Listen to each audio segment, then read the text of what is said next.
Good evening, everyone, and welcome to a very special edition of the Ball is Round. Today, we're thrilled to welcome a key figure behind the vision and direction of FC Supra du Québec, sporting director Mateo Cabanettes. Mateo, how are we doing?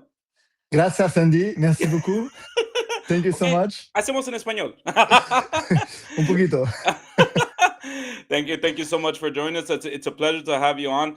Honestly, we spoke on our pod to Rocco yesterday. Um, talking about the emotion, and we'll talk about it a little bit more in detail later. But I do want to Of know right course. now. He told us I'm a little bit hungover from the Saturday game. How are you feeling right now? It was a lot, but no little time to rest, and we're already back to preparing the game, the home game opener. So it's no time to breathe. So, but it was a good game, and we had a lot of emotion.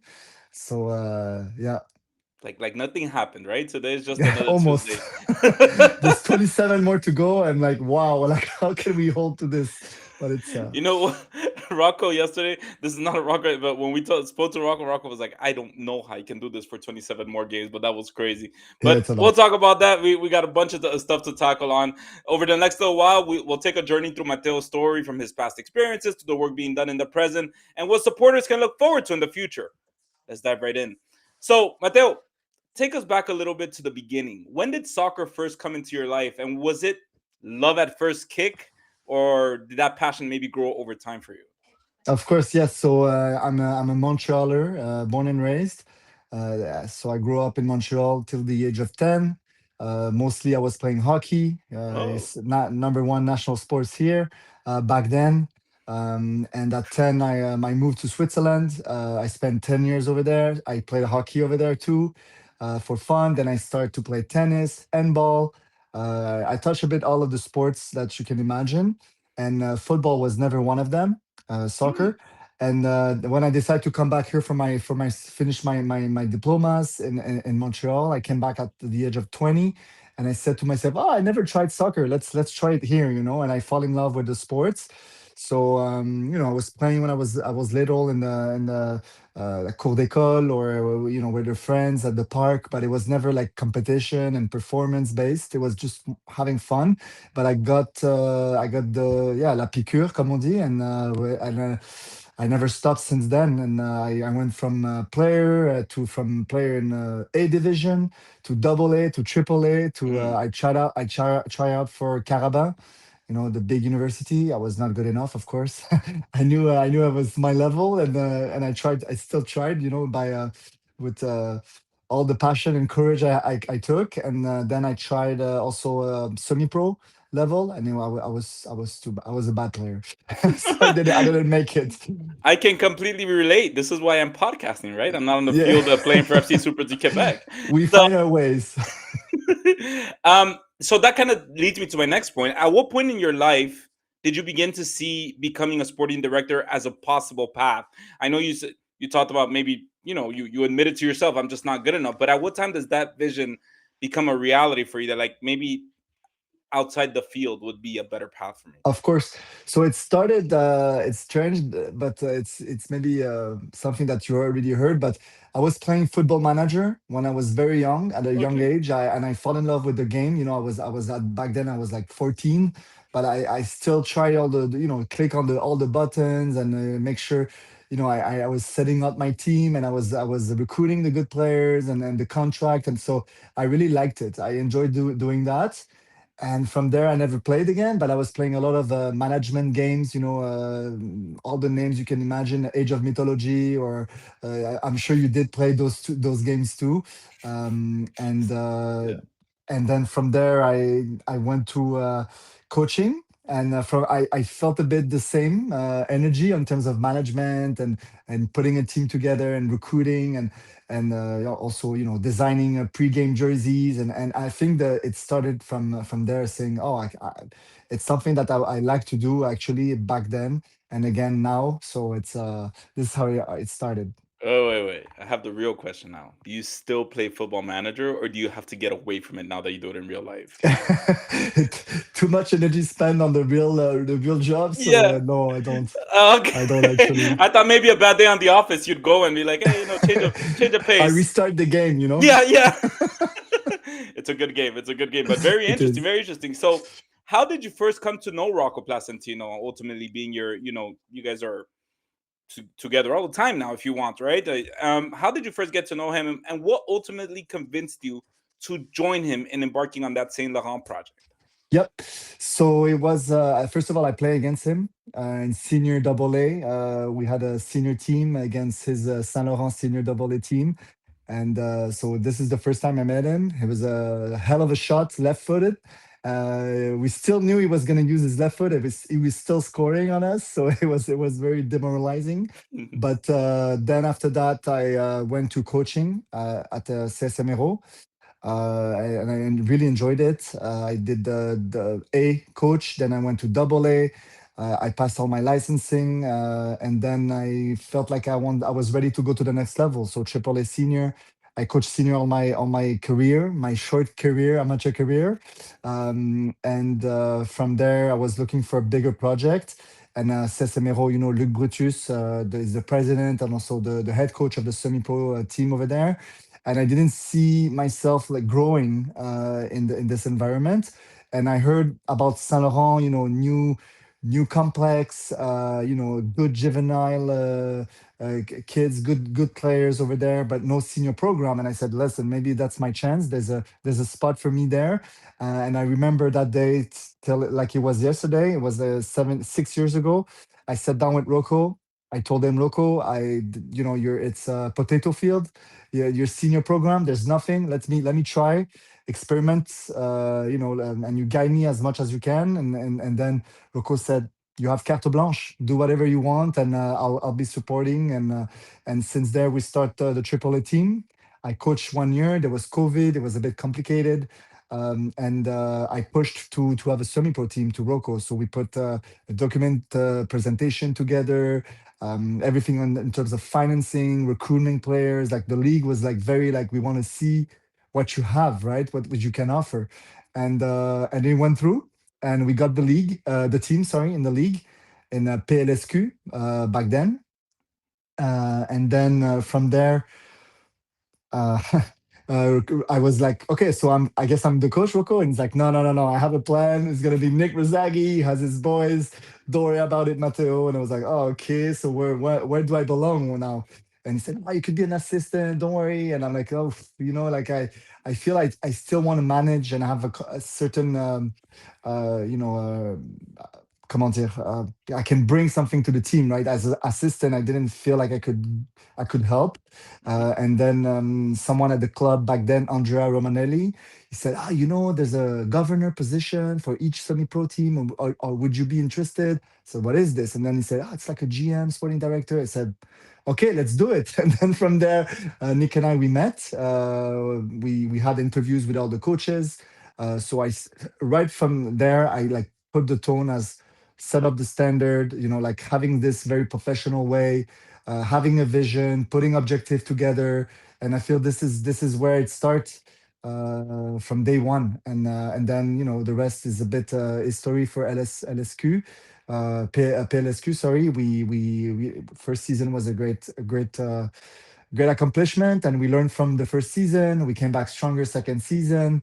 Third season was also a good one too. So basically, we won everything, and yeah, now we up to the new challenge. Of course, of course. Now, of course, I know we want to talk about FC Super. Everybody wants to hear about it, but right now you're just revealing so much to me that I didn't know. And talk to me, because I know right now that to day by day, even the past few months, you've probably had a very, very tough conversations with Rocco, Nick, about what you guys want to do.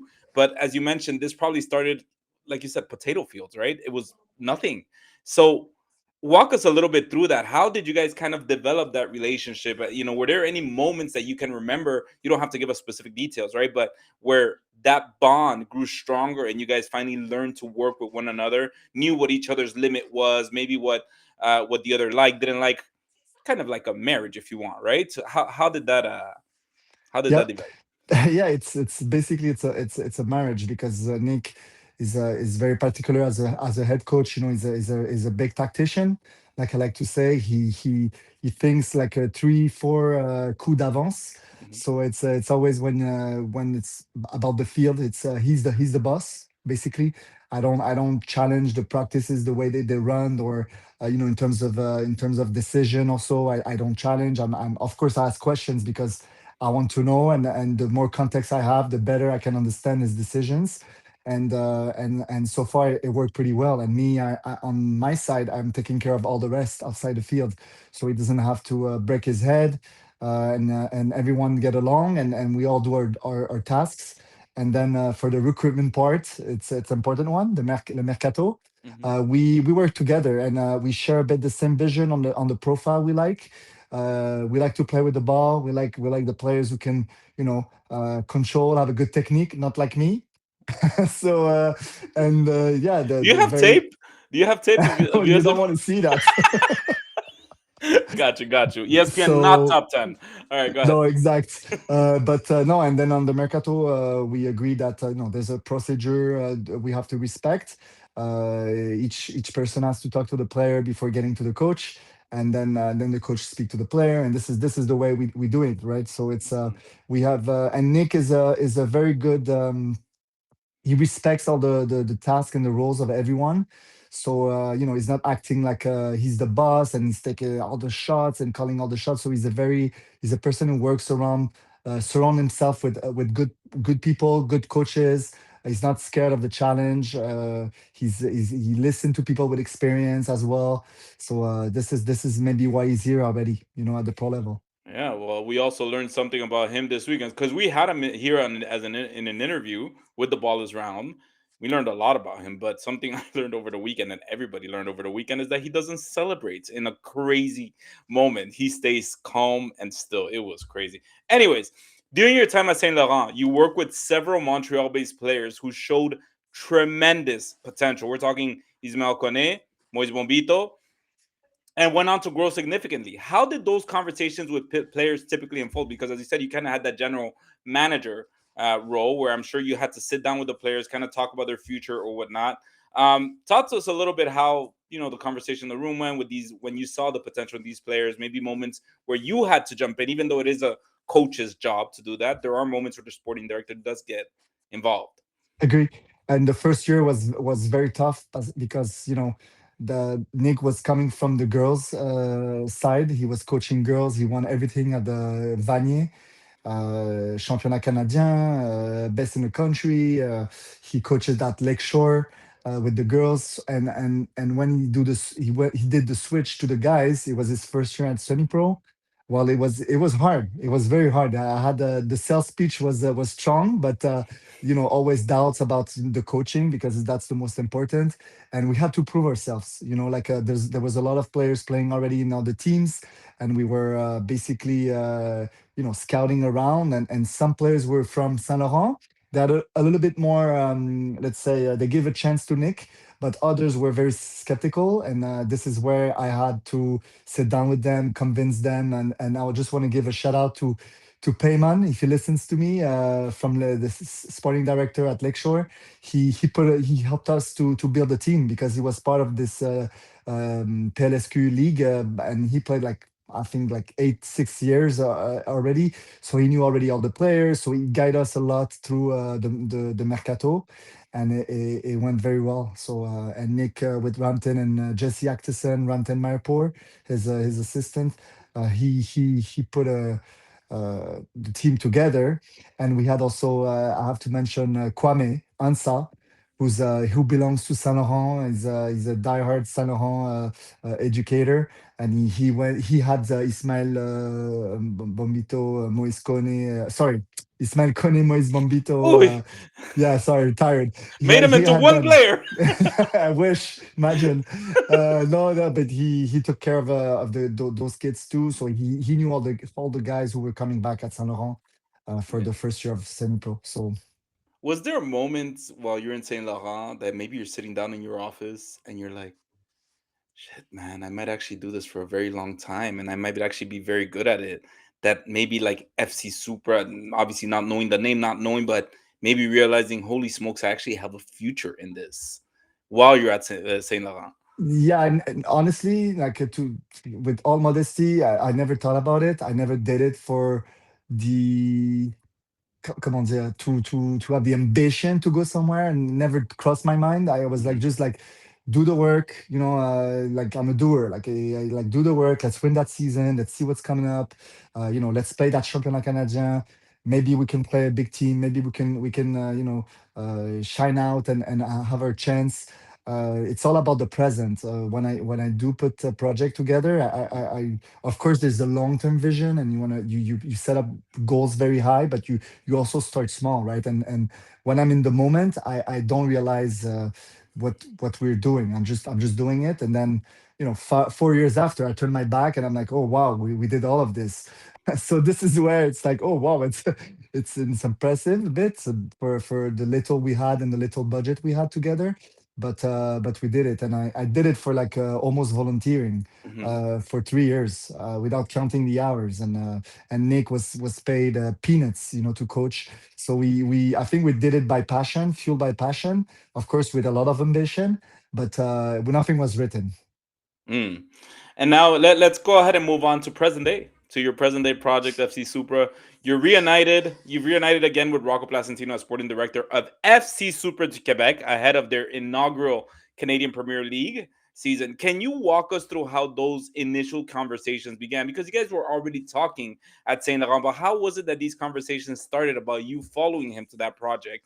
And why did it feel right at that point, Mateo? Why did it feel right for you as a person that to make that jump? I know you just talked about working as almost as a volunteer, but I'm sure even at that moment, you said you focus on the present moment. You don't really look at the future. I'm sorry, my question is super long, but um, at some point you say, okay, well, this is a huge jump I'm making. It's not a small step. It's a huge jump. Why did it feel right at that point, and why did you do it? The challenge of like, okay, I did it at that level, can I do it at the pro level? And it was that, are you ready to give your heart and soul to one club and to build something from scratch? I have that. I think I have a particular profile. I don't think I can, the Ferrari is at 300 kilometers and I can drive it already. Yeah, I think I'm more the guy who's going to start as the karting and then try to climb my way up. So I'm, Yeah. I'm more a builder. I try to see it like that. And it's yeah, it was Rocco contact me. He knew that I was still like around that the soccer world, but I was not anymore involved. The last year of semi-pro, I stepped down after 3 years because I Okay. felt it was a lot, and I accomplished everything that I wanted to do, and I felt like it was time to passer le flambeau, comme on dit. And Rocco said, "Man, you should stick around. Like I have something coming up. Be ready." And then slowly but surely, Rocco brought me in back real quick, and I start by, can you do this for me? Can you put that document together, and then this and that and another favor, and then he cut me up, and I'm there, And next thing you know, you're picking him up from the floor as he's fainting after the FC Super win their first game. But I'm Uh, sorry, and talk about that as much as you're comfortable talking about it, Mateo. But you did say that you kind of stepped away from it. You felt like it was too much. I think this is something maybe people don't realize about being a general manager or sporting director, that you had to step away from it. Again, up to what you're comfortable with. What happened there? And what made you maybe think that, okay, you know what, I think I'm ready to get back into the game. yeah. So basically, to full transparency, I had a job offer at the Roses. Oh, okay. Yeah, I did. I was assistant sporting director to Marinette Pichon. Hmm. And like I, we worked together. It was great. Marinette is very welcoming and very like, anything you want, man, I'm here. I'm gonna, like, give me your opinions. And I think, like, at what point she felt like I was maybe too big for the role. And we agreed to part ways, and it hold up 2 months. So from there, because I left semi-pro, and I put someone in charge, and everyone, and it was rolling really well. I didn't want to come back and take back this position, even though everyone offered me to come back, and I said, no, no, no. It has to. I had to take a break, and it went. Now it turned out that it was a good decision. I studied a bit the market. I worked on my stuff. I was working on also. I have a full-time job back then, and so yeah, Damn, yeah, double scoops. duty. Double duty. Yeah. What do you want? Do you want? What did you used to do? Were you? Yeah, you don't have to talk about it. All right. So once the project was officially announced and the work of building a roster began, how did the idea take shape to model the club along the lines of Atletico Bilbao, right? That's the club we're mirroring, but Yeah, with a unique focus on developing and showcasing players from Quebec. When did that philosophy become clear? How central was it to identify you what you wanted to build? When was it? Take us around that moment around the table where you rock, where everybody around that club decides this is the direction FC Super is gonna go. yeah. So it's simple. Roku, had some few investors who wanted to have a franchise, and Quebec City was one of them. There was a lot of people involved and interested. It failed. Then in Montreal, a lot of people tried and failed.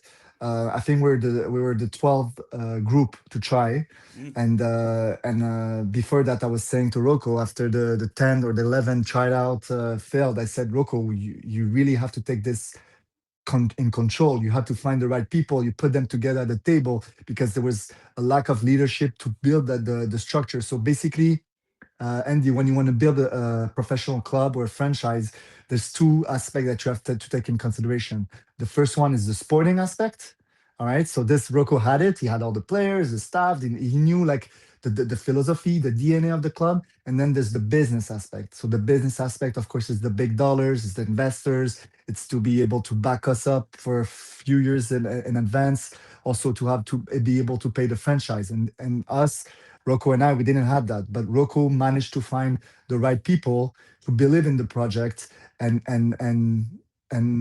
put together with the sporting this project. And Rocco was saying, Mateo, there's too many good talent here. It's impossible. Like we need one more than one club, professional club on the masculine side to be able to showcase our players. And I said, well, we could just have Quebecois, in the team, and your idea is it exists already.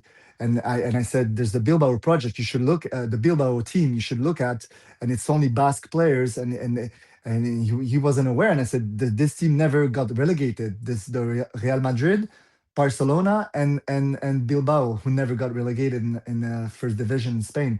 It's a team. It's a club that is the stadium is always full. The people is backing us, the team, no matter what the results. So I think the story here was matching with the ideas of the what we want to bring to the province. And from there, I said to Rocco, let's name in the Bilbao project.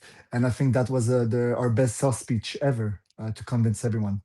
interesting, interesting. So the first player officially announced by FC Supra du Québec was Captain David Chouanière.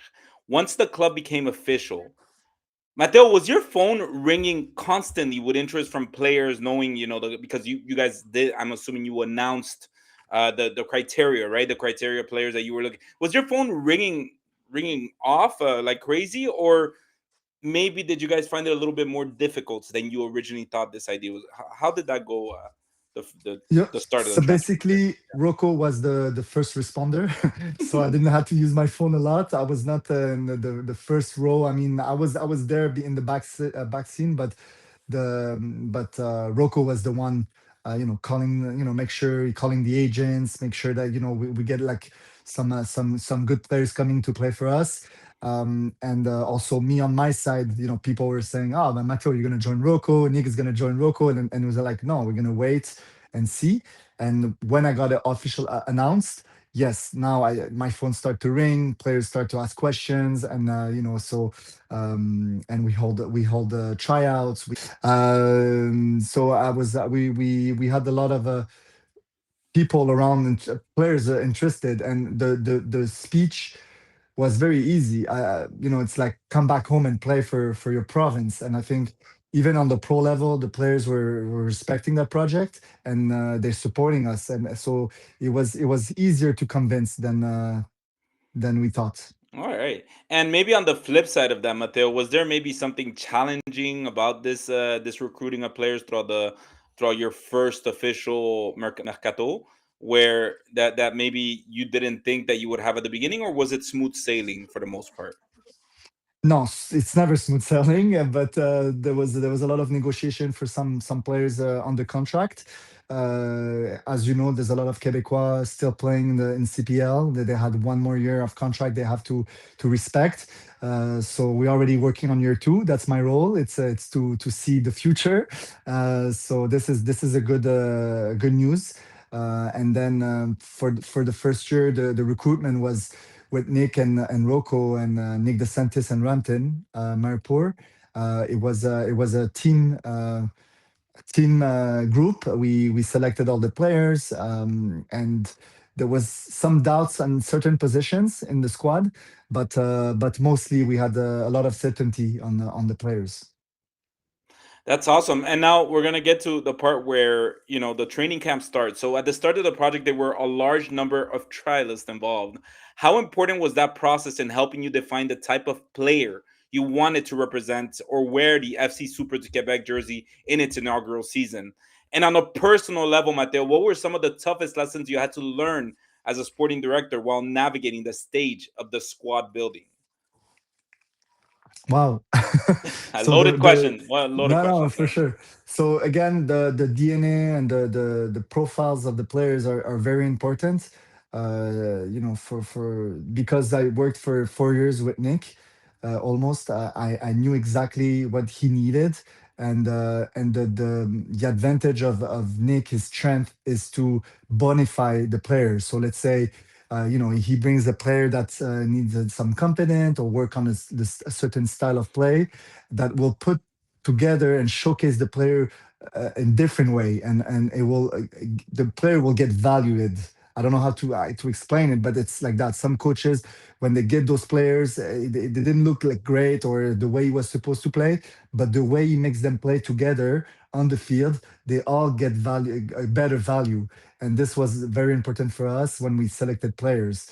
Again, just to not be afraid to play with the ball, tight space, being able to be explosive, to run lots, to sacrifice. So there's all those characteristics that you take in consideration, and on my side, it's also the human part, right? We're recruiting humans, so we need to be sure that they understand the project, they understand what's coming to them, the way they have to give back to the community, the way they have to be proud of representing the Quebec, and also the performance, right? Because Rocco is the president as an ex former player. It's all about winning at the end of the day. So this was a very important aspect.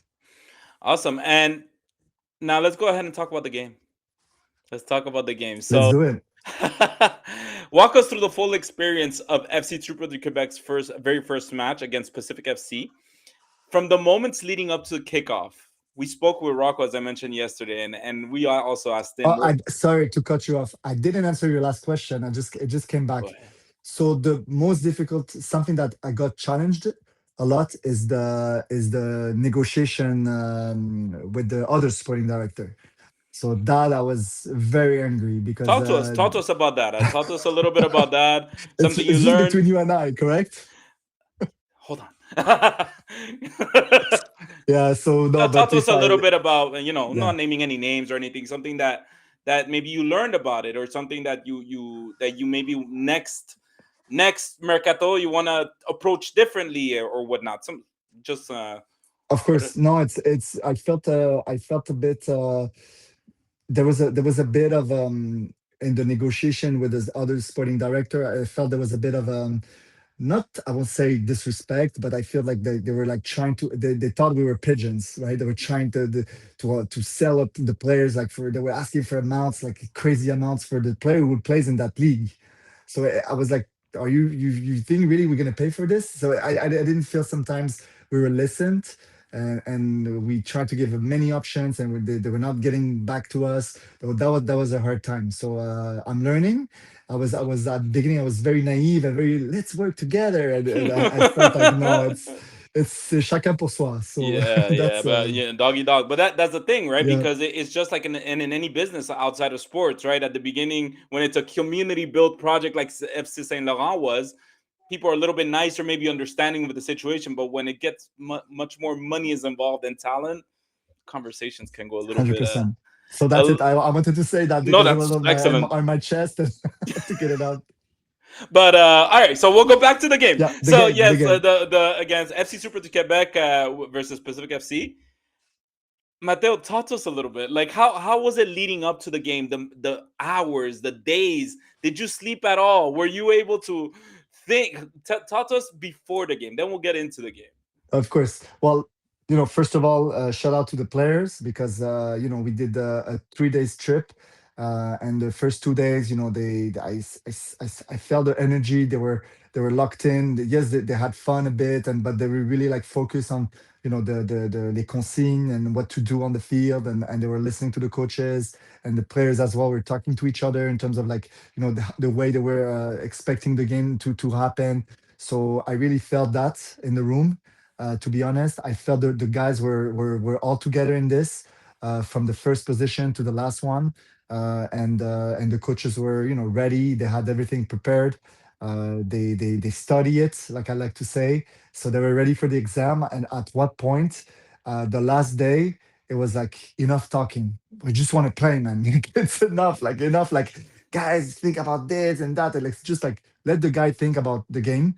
And Rocco made that speech. I think you heard it before the game, and it was very touching. And I think that you can feel you can feel it. Like we all into this, and we all understand the project. And I think that's our best strength, right? Yeah. It's to we saved a lot of time by building that team and put them together, because we were speaking French, because we had that same vision, we come from the same background culturally, and I think you felt it on the field too, right? They never stopped fighting.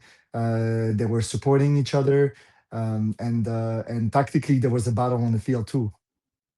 I asked Nick and I also asked Rocco on separate occasions. When did it start feeling real for you? When did you start? Was it when you landed in Vancouver? Was it when you started seeing Pride? When does it start that you're Mateo? You look at yourself and you're like, or maybe at at your friends, I don't know, and you're like, oh shit, this is happening. I'm about to witness this team that I just built, and now they're about to go there and play there. When did it start hitting you that this is happening? Or has it hit you So at all, Mateo?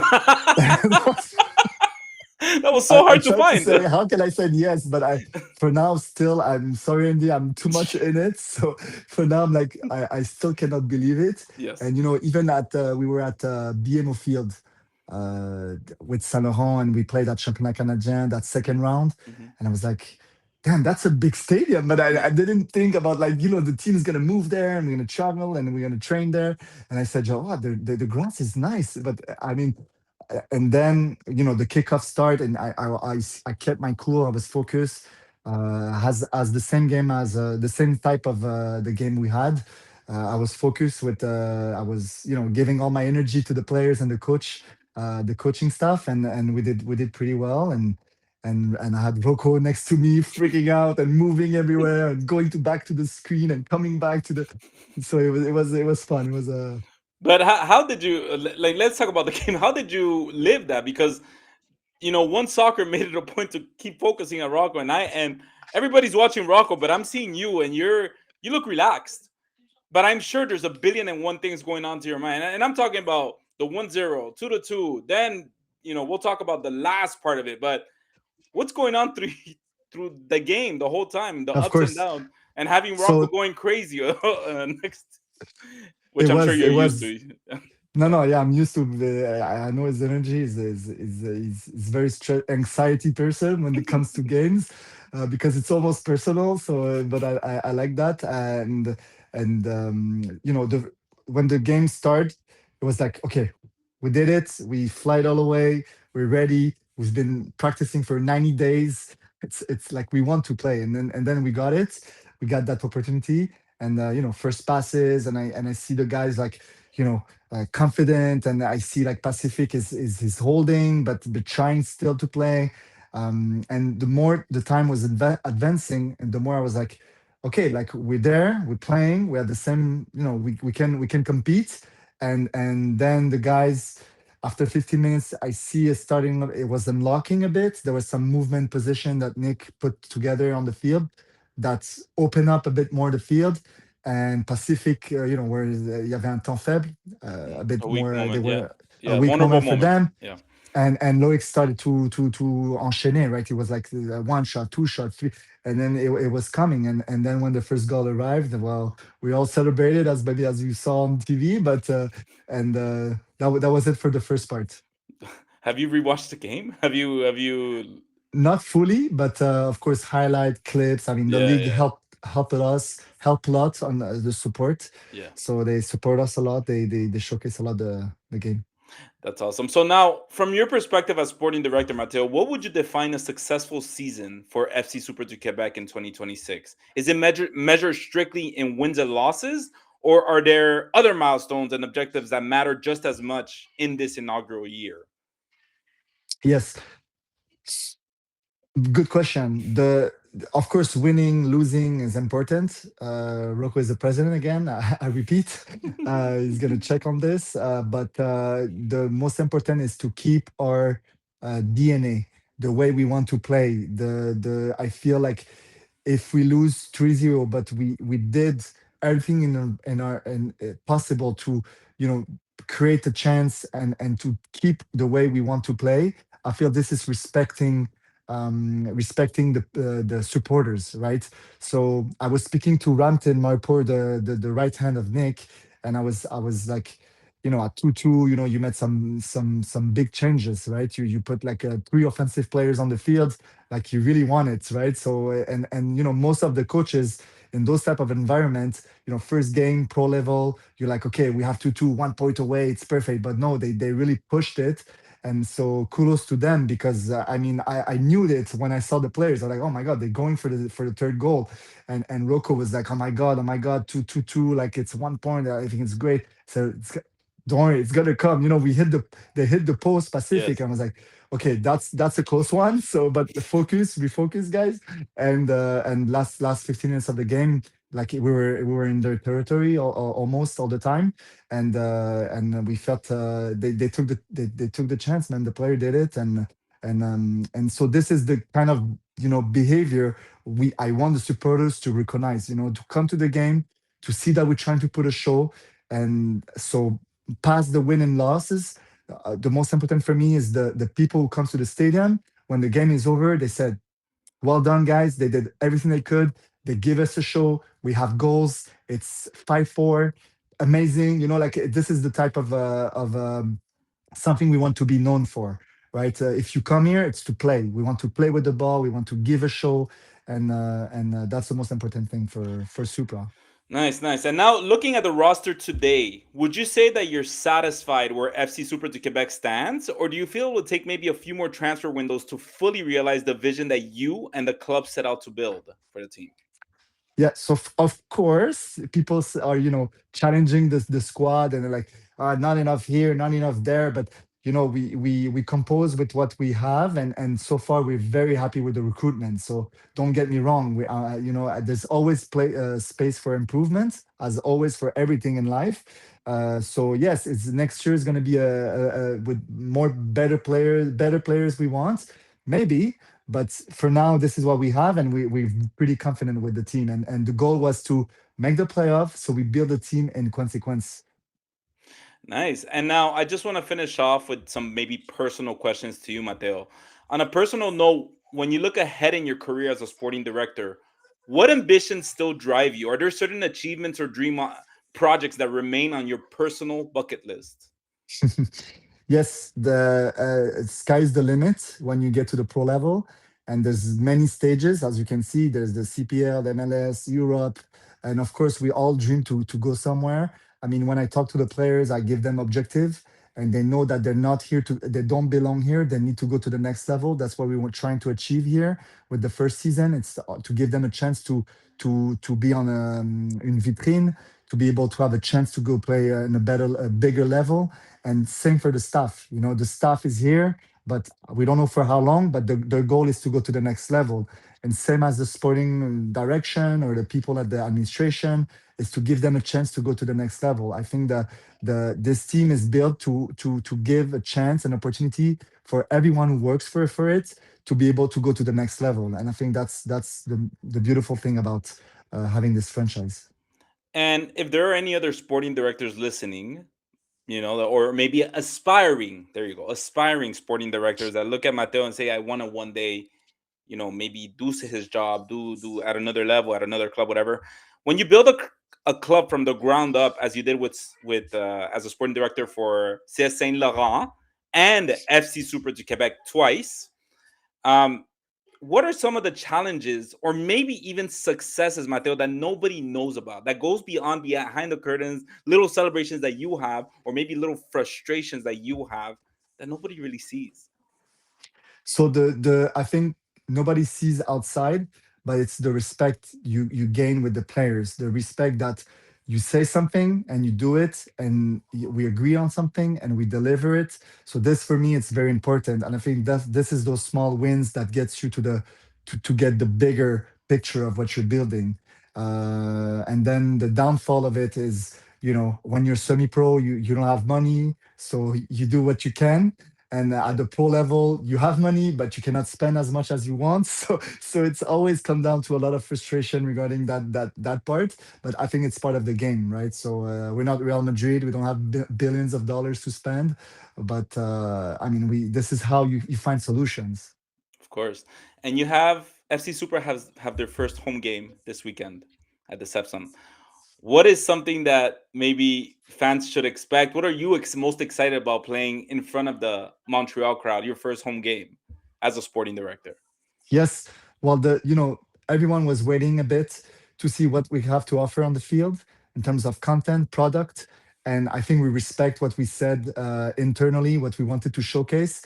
So the story is like it's you couldn't dream for more better, right? So it's, the way we did it for the first game, and now it's I want the people from Quebec to join us Sunday at 2 p.m. For versus Atletico Ottawa, who also is interesting to play and interesting to watch, because I think that they have a certain style that match a bit what we're trying to do. So it will be very very interesting. And so buy your tickets. Everything is there. It's easy to do it, and it's cheap. That's what we want. We want everyone to be able to enjoy it for no matter what budget you have. And it's going to be at Sepsum. It's a beautiful venue. So I can't wait to start the kickoff of this inaugural first game of our life on the territory. It's gonna be awesome. The ball is round is gonna be there. All right, Mateo. We were gonna ask you for scoops, but I think we've asked you enough questions. So I got in thank trouble last time. I you. spoke too much. I saw that. But anyways, thank you so much because you gave us more than enough. It was a great conversation. On behalf of the Ball is Round, we wish you nothing but the best this season. A lot of success. We're rooting for you guys, and thank you so much again for joining us. And Andy, thank you for your time.